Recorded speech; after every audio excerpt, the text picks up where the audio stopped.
کسی پرانے دکھ کی بات چھیڑیں تو ان باتوں میں وہ دکھ تازہ ہو جائے گا، کسی خوشی کا تذکرہ کریں تو چہرے پہ مسرت پھیل جائے گی، دکھ زیادہ ہو جائیں بات مدینے کی چھیڑ دیں، دکھ دور ہوں گے کہ نہیں ہوں گے؟ حضرت شیخ شبلی علیہ رحمہ بہت بڑے بزرگ گزرے ہیں، آپ معارف اس میں ذات بیان فرما رہے تھے کہ اللہ کا نام لینے سے دل میں سکون آتا ہے اور دل کی کیفیت بدلتی ہے، من میں اجالے اور روشنیاں پیدا ہوتی ہیں۔ ابو علی سینا جو اس دور کا بہت بڑا فلسفی تھا وہ اس مجلس میں موجود تھا، وہ کہنے لگا یہ آپ نے عجیب بات کہہ دی، اللہ تعالیٰ کی ذات تو مؤثر ہے لیکن نام میں کیا رکھا ہے؟ ہمارے جو فلسفی حضرات ہیں وہ ہر چیز کی 4 شکلیں بیان کرتے ہیں، ہر شے کی 4 شکلیں ہیں، ایک شکل خارجی، ایک شکل ذہنی، ایک شکل کتابی اور ایک شکل لفظی۔ مثال کے طور پہ ہم آگ لفظ بولیں، ایک آگ تو وہ ہے جو باہر روشن اور جل رہی ہے، اس میں ہاتھ لگائیں گے تو جل جائے گا ہاتھ۔ دوسری آگ وہ ہے جو زبان سے لفظ آگ ہم بول رہے ہیں۔ تیسرا جب لفظ آگ کہیں گے تو دماغ میں اس کا تصور آئے گا، اور چوتھا کاغذ کے اوپر آگ چھاپ دیں، اس کی تصویر بنا دیں تو یہ شکل کتابی ہوگی۔ اس میں اصل شکل جو ہے وہ اس کی شکل خارجی ہے۔ اس طرح وہ فلسفی حضرات کہتے ہیں کہ ہر شے کی 4 شکلیں ہیں، حقیقی شکل شکل خارجی ہی ہوتی ہے۔ آگ کہنے سے ہونٹ نہیں جلیں گے، کاغذ پہ آگ کی تصویر چھاپ دیں تو اس سے کاغذ جل نہیں جائے گا، آگ کا تصور کرنے سے ذہن جلے گا نہیں، لیکن وہ جو خارج میں آگ موجود ہے اس میں ہاتھ لگائیں گے، اس کے قریب جائیں گے تو ہاتھ بھی جلے گا اور آپ کو تپش اور حدت کا احساس بھی ہوگا۔ تو وہ خارجی جو اس کی صورت ہے وہی اس کی صورت اصلی ہے، باقی اعتباری صورت ہے۔ تو وہ کہتے ہیں اللہ کی ذات تو مؤثر ہے لیکن نام کہنے سے، نام لینے سے کیا ہوگا؟ تو حضرت شیخ شبلی علیہ رحمہ نے ابو علی سینا کو سمجھایا کہ نہیں میاں، نام میں بھی اثر ہوتا ہے، نام میں بھی تاثیر ہوتی ہے۔ وہ کہنے لگا نہیں، مؤثر تو صرف صورت خارجی ہوتی ہے، لہذا میں اس بات کو تسلیم کرنے کو تیار نہیں ہوں۔ ضد میں آ گیا، میں نے عرض کر دیا کہ بزرگوں کا ایک اپنا طریقہ ہوتا ہے۔ تو حضرت شیخ شبلی تھوڑا سا غصے میں آ گئے اور فرمانے لگے ابو علی سینا میں تیرے سے کیا بات کروں، تو تو گدھا ہے۔ اس کے سرخیاں آ گئی چہرے پہ، غصے سے لال پیلا ہو گیا، مجھے گدھا کہا بڑی مجلس میں، اتنا بڑا فلسفے کا امام، زمانہ میرے نام کا معترف، اتنی کتابیں میں نے لکھی۔ تو حضرت شیخ شبلی مسکرا پڑے، فرمانے لگے دیکھا نا گدھے کے نام سے تیرے چہرے کا رنگ بدل گیا۔ تو کہا جب گدھے کے نام میں اتنا اثر ہے کہ تیرے چہرے کا رنگ بدل سکتا ہے تو کیا اللہ کا نام لینے سے دل کا رنگ نہیں بدل سکتا؟ تو اس کا نام لوگے تو دل بدلے گا اور دل قرار پائے گا، دل کو نور نصیب ہوگا، دل کو اجالا ملے گا اس کے بابرکت نام لینے سے۔ اس لیے جب زبان سے بندہ اللہ اللہ کہتا رہتا ہے تو اس کے اثرات اس کے دل پر مرتب ہوتے ہیں، اور کثرت سے ذکر کرنے والا شخص اس کا دل پر نور ہو جاتا ہے۔ بلکہ ہم نے تو تصوف کی کتابوں میں پڑھا ہے جب کوئی شخص ایک مرتبہ اللہ کہتا ہے اللہ تعالیٰ اس کی طرف نظر رحمت سے دیکھتا ہے، اور جس کی طرف اللہ تعالیٰ نظر رحمت سے دیکھ لے اس کے 70 گنا جل کے راکھ ہو جاتے ہیں۔ اور جس نے اٹھتے بیٹھتے چلتے پھرتے وظیفہ یہی رکھا، پھر اس کے من میں کتنے اجالے اتریں گے، کتنی روشنیاں اس کو نصیب ہوں گی۔ تو کہا یا ایھا الذین آمنوا اذکروا اللہ ذکرا کثیرا، اے ایمان والو اپنے رب کا کثرت سے ذکر کرو۔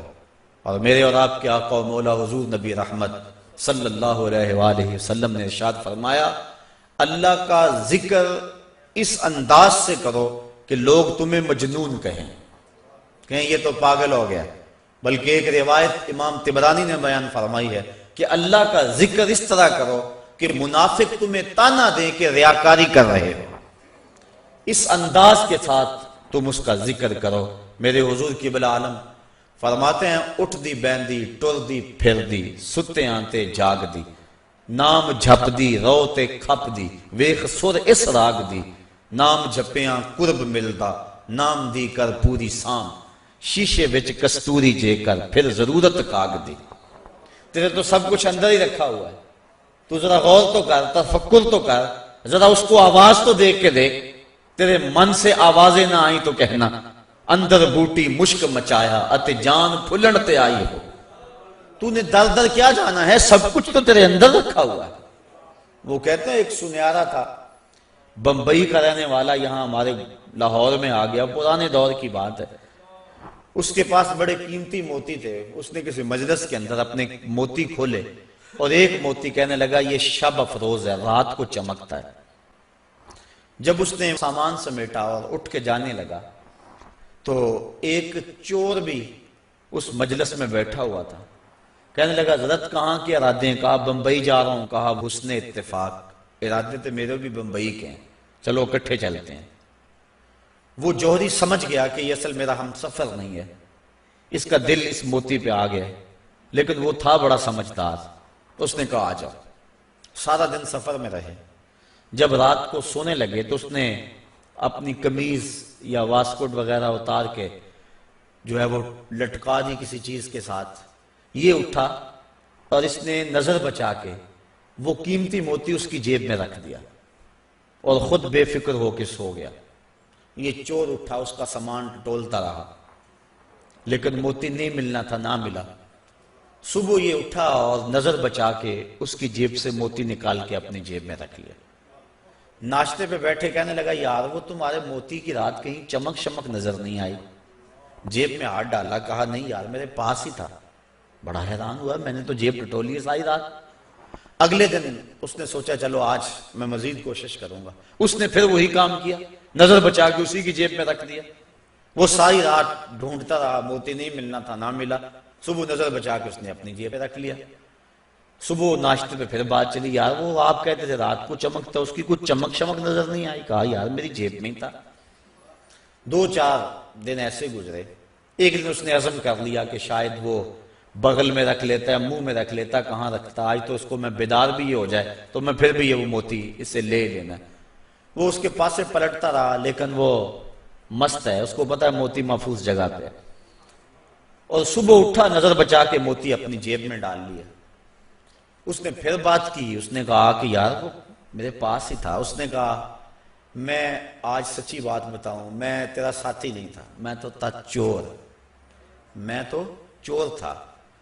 اس موتی کی غرض میں تیرے ساتھ ہو لیا تھا، لیکن آپ تو میرے بھی استاد نکلے۔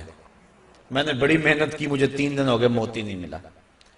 میں آپ کو استاد مانا، آپ مجھے بتائیں کہ موتی آپ رکھتے کہاں تھے؟ اس نے کہا میاں تو اوروں کی جیبیں ٹٹولتا رہا، کبھی اپنی جیب میں بھی تو ہاتھ ڈال دیا ہوتا۔ نہ مسجد وچ نہ مندر وچ، لب یار نو اپنے اندر وچ۔ سب کچھ تو تیرے اندر ہے، تو اوروں کی جیب میں ٹٹولتا رہا۔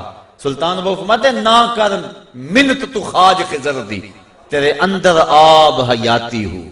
اور کبھی فرماتے ہیں وچے ہی بیڑے وچے ہی چیڑے وچے ہی ونج مہانے ہو، 14 طبق دلے دے اندر تمبو وانگو تانے ہو۔